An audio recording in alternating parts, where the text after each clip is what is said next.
So, you know your business or team isn't running efficiently. Maybe you have long customer queues or hold times, high amounts of errors.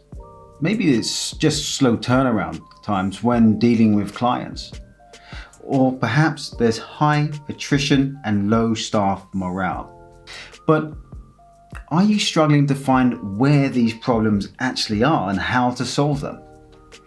In this video, we're going to run through how to run a root cause workshop in 7 steps. How to use a fishbone diagram, how to get full participation in workshops, and how to uncover the largest problems, finding 3 to 5 root causes that are causing most of these problems.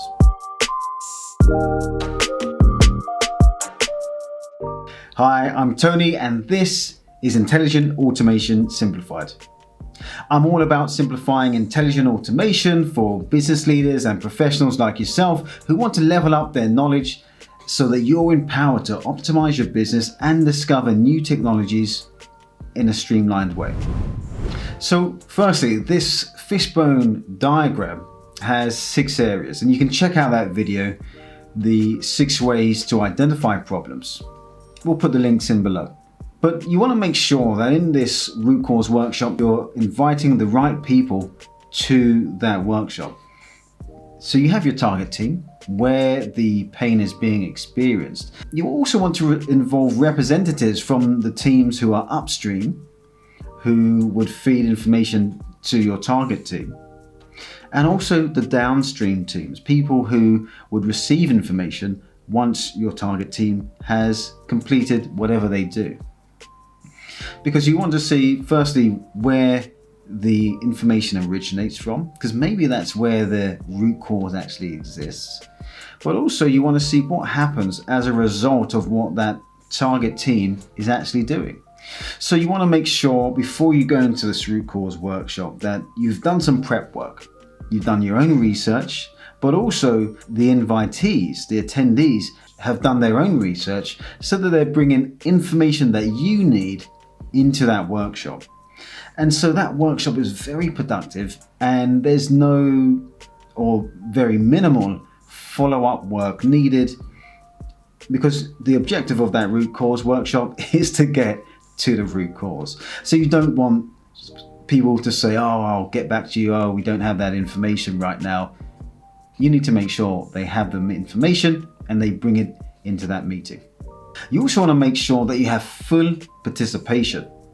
So the best way to do this is using silent post-its, and that's basically where no one confers, no one speaks to anyone at the start, and they put their post-it notes on the whiteboard so that everyone has post-it notes and ideas and their problems voiced on the whiteboard in the form of post-it notes. And you also want to make sure that there's senior buy-in. Preferably, there's a senior person, the decision maker, who is in that meeting. But even if they're not available, you want their buy-in so that they ensure that the attendees actually attend. You don't want to get into a situation where you're getting emails 5 minutes before the meeting where people can't attend, people are asking to reschedule or postpone. You want to make sure this goes ahead. So to summarize, the first step is get that fishbone diagram set up on a whiteboard so that when people walk in, you explain the rules and you have something that they can focus their ideas on and physically put ideas on the whiteboard. And this doesn't have to be a physical whiteboard. You can find lots of different types of virtual whiteboards that you can do remotely. And this is just as useful.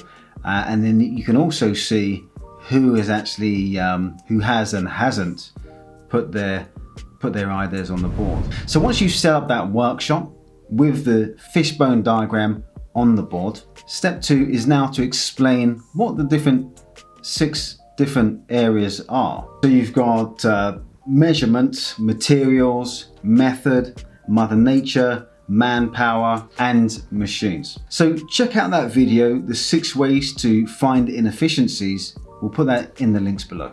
So once you've explained what these 6 areas are, the attendees can start to understand, okay, great. So these are the different areas I need to be thinking about to search for problems and start thinking about different pains and problems that they're experiencing in these areas. So is the materials or the equipment that we've been given, or the skills or the applications that we've been given causing us problems, or is it something else?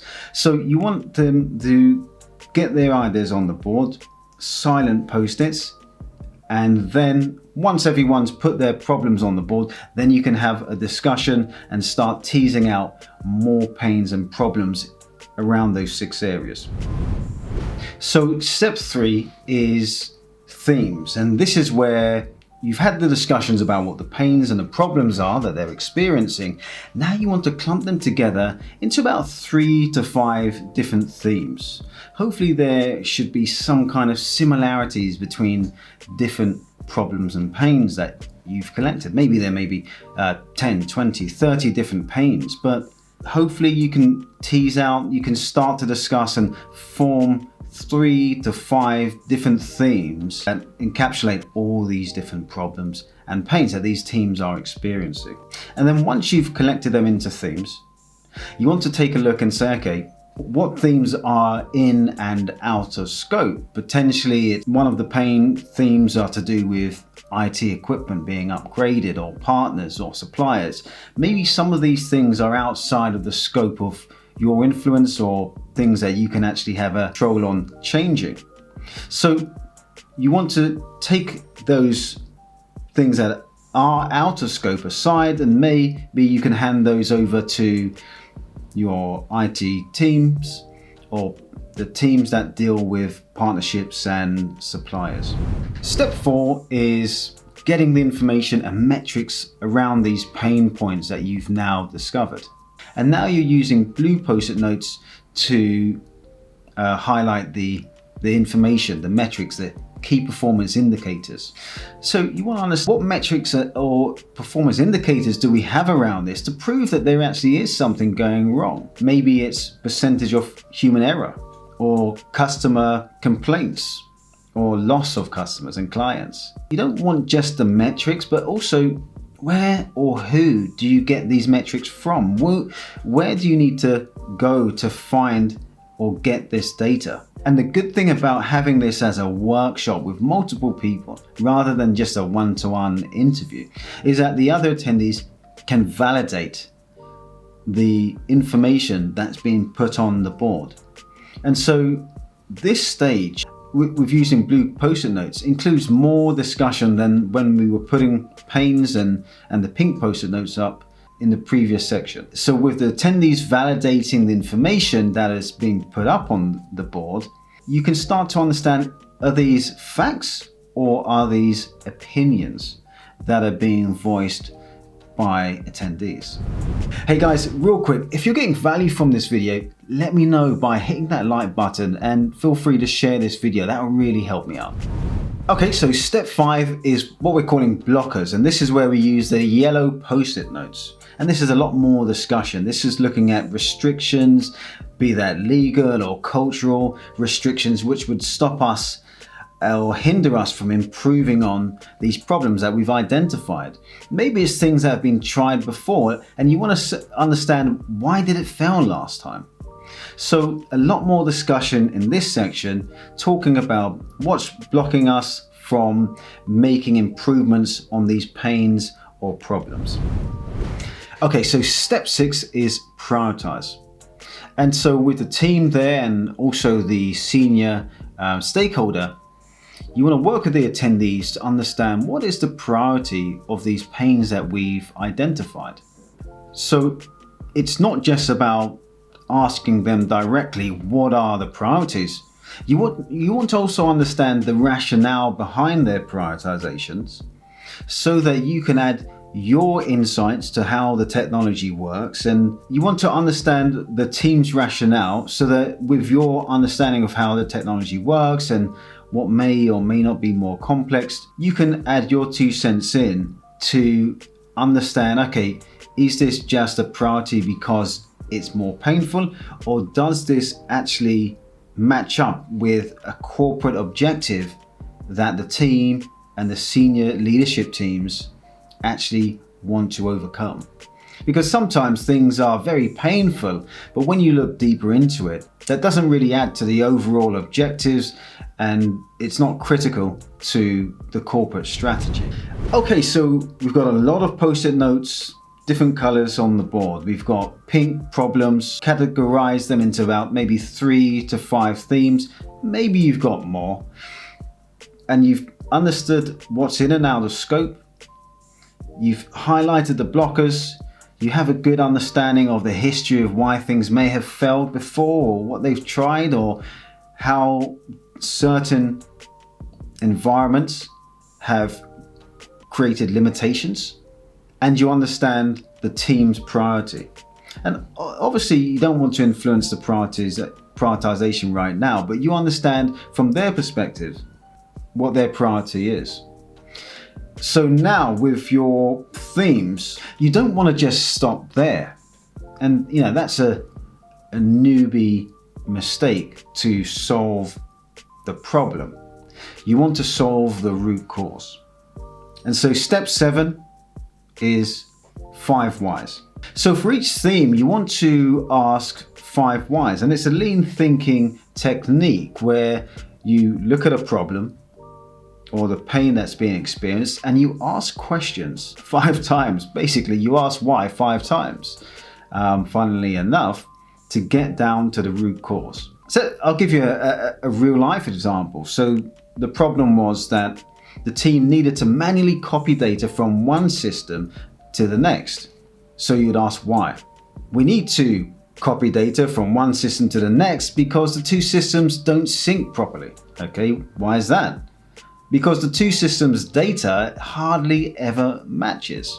Okay, so why is that? Because the customer data in system A is not correct, hardly ever. Okay, and why is that?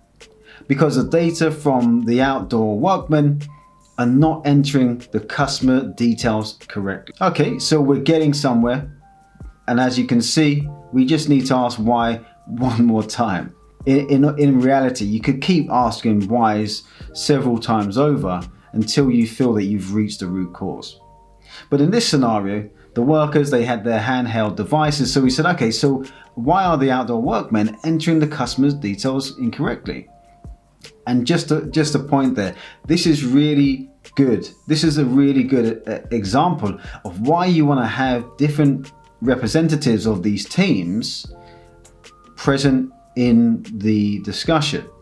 We had the target team that were entering the data into the 2 systems, but then we also had the upstream team who were the workmen actually entering the customer details into the handheld device. So we had these different stakeholders from these different teams in that discussion. So it wasn't just a finger pointing. We could understand why these conflicts were happening. So the 5 why of, okay, so outdoor workmen, why are you entering the customer's details incorrectly?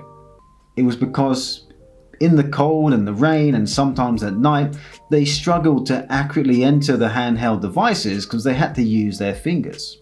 And so the solution that we eventually uncovered was a lot more simpler than creating some convoluted automation that use machine learning and natural language processing to figure out the right customer data and put it into system A and B. The solution was actually very simple. We provided the outdoor workmen with touchscreen pens for the handheld device so that they could accurately select the customer details, and instead of writing the customer details freehand, we added drop-down forms so that there were no misspellings, and the pen gave them the ability to accurately select the right customer. So you see, it's really tempting to automate just the problem, but by fixing the root cause problem, you can actually optimize multiple processes which are feeding off that data. that the workmen were providing. So with this extra upfront work of finding that root cause and getting the teams together, we actually doubled the returns because multiple teams were using the data that the workmen were entering into that system. Okay guys, thanks for watching this video. If you're loving these videos, remember, hit that like button so I know to create more videos like this. Make sure you check out the descriptions below. I'm going to add in some links to resources so that you can start using these tools and these techniques in your workshops and your projects. And also check out the video 6 steps to finding inefficiencies, where I cover each aspect of the fishbone diagram in a lot more detail. Also make sure that you check out 8 ways to optimize a process and find out what downtime actually stands for and how you can use it. And remember to subscribe and click that bell so you get notified of new videos to supercharge your projects and make your automations optimized. By the way, if there was any tips that you've not tried before in this video, I'd like to hear them from you. So do leave your comments below. Okay, see you in the next video.